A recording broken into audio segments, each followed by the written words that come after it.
stage.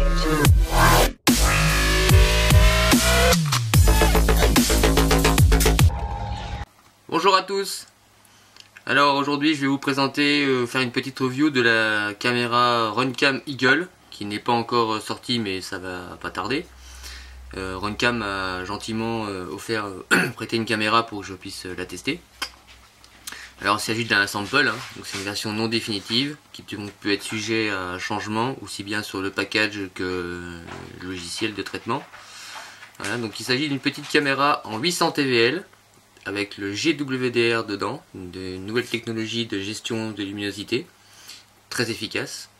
Elle propose également un affichage en 16/9, donc c'est parfait sur les grands masques comme les Quanum ou Dominator V3 si je dis pas de bêtises. Et un FOV 230, donc un FOV 230 dit donc forcément une lentille 2.2.8.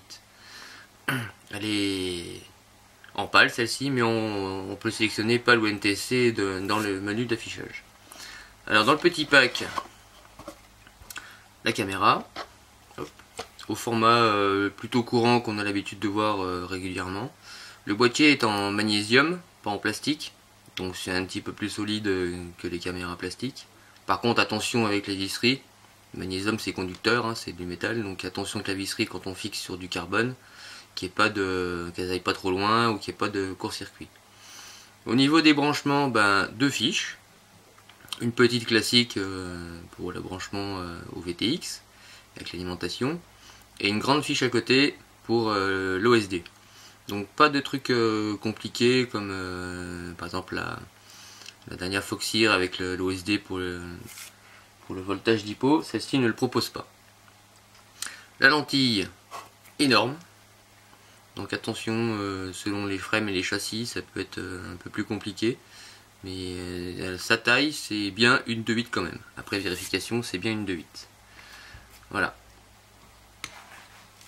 Dans le pack que j'ai, un câble pour l'OSD. Un câble tout simple. Il se branche sur la caméra peut rester en place dans la machine. On le branche sur la seconde fiche, on allume le drone. Et on peut faire nos réglages directement dans l'écran ou dans les lunettes.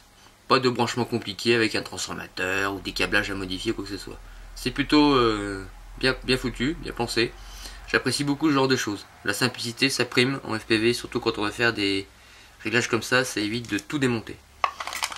Ensuite, on a du classique, hein. Câble audio-vidéo pour brancher sur une TV ou sur un masque direct, et le petit fil de branchement alimentation pour mettre sur le VTX, et une équerre en métal un peu plus un peu plus solide que celle qu'on a l'habitude de voir, avec la petite visserie qui va bien, plusieurs trous cette fois en dessous pour pouvoir la fixer et non un seul ou deux ou trois un peu ovales.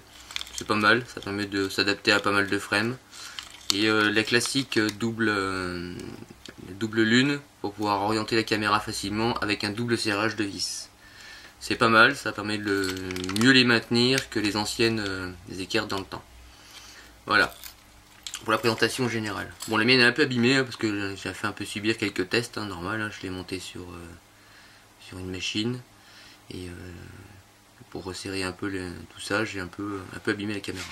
C'est pas très grave, c'est le but du jeu. De toute façon, hein, on connaît la durée de vie, en général, ça dure quelques mois ou quelques semaines. Voilà, donc on va faire, je vais vous présenter une petite vidéo que j'ai faite en vol, où on verra la première qualité d'affichage avec les réglages 100% stock. Donc vous allez la voir tout de suite, là, dans 2 minutes. On se rend compte que la caméra offre une très bonne luminosité et des couleurs absolument superbes. C'est vraiment bien respecté et tout, même un affichage en plein soleil pose aucun souci, on n'a pas d'halo, pas d'effet brouillard, de blanc. La gestion de la luminosité en changement de contraste entre le jour ou le sombre est vraiment super bien foutu. Par contre en réglage stock, on a beaucoup de, comme c'est une 800 TVL, il y a beaucoup de détails. Et on a un petit fourmillement sur les arbres et les verdures qui donne une espèce de couleur un peu rouge-verte. C'est pas très agréable, mais c'est parce qu'il y a beaucoup de détails. Et dans une seconde vidéo, vu que j'avais ces petits fourmillements qui me dérangeaient un petit peu, j'ai donc utilisé l'OSD qui est assez simple. Hein. Bon, il propose des options habituelles de réglage de contraste, luminosité, netteté. Il y a une fonction zoom, on peut zoomer 3 ou 4 fois l'image. Ça permet de réduire le champ de vision pour ceux qui préfèrent, ou selon les parcours, on peut réduire un peu le FOV de la caméra. C'est plutôt bien foutu. L'OSD est propre, il est en couleur, donc simple d'emploi. Par contre, il ne propose pas de fonction de pseudo, donc on ne peut pas afficher son pseudo sur cette caméra là. Mais j'ai remarqué que c'est un peu la tendance sur les caméras actuelles.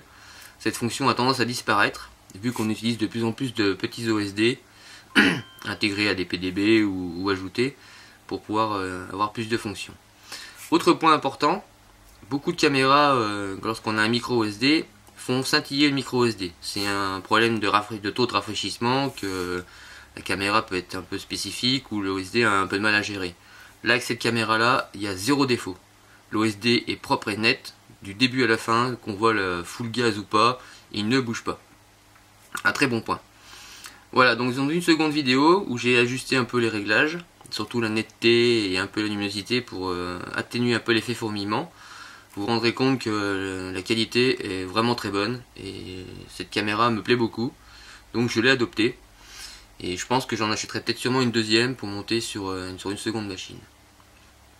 Alors autre point intéressant aussi, la latence. Donc j'ai fait une petite vidéo en vue externe, vous verrez dans la seconde partie, où on vérifie la latence, où j'ai même fait des photos avec un chronomètre. Et elle est normalement annoncée pour 45 millisecondes, mais ça n'a pas du tout dérangé en vol. Et j'ai trouvé à peu près, je crois, un petit dixième de seconde d'écart. Donc c'est pas, il y a une petite latence, mais c'est vraiment pas dérangeant du tout pour pouvoir voler speed ou correctement. Ça dérange pas. Voilà. Donc pour moi c'est une très bonne caméra que j'ai adoptée. Donc je vous laisse découvrir les vidéos. Et puis si vous avez des questions ou si j'oublie quelque chose, parce que j'ai pas encore assez l'habitude de faire ce genre de présentation, ça vient, mais je suis tout seul, hein, donc c'est pas toujours évident de penser à tout. Voilà, je vous laisse découvrir tout ça en vidéo. A bientôt!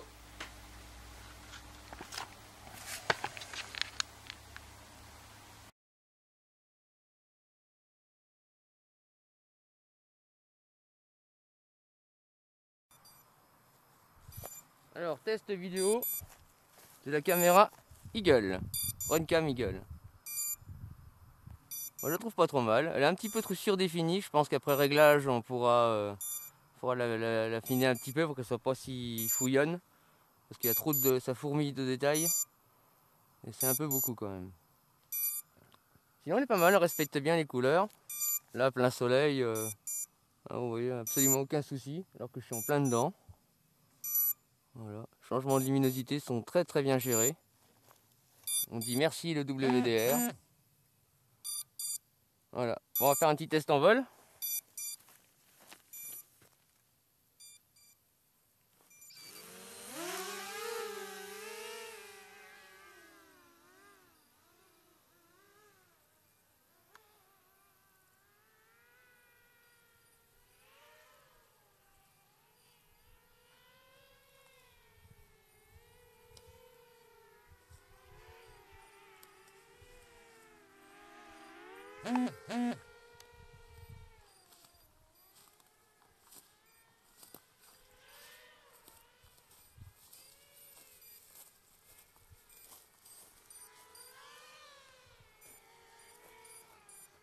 Je suis ben con, moi j'essaye de voler bas, mais je pourrais voler haut.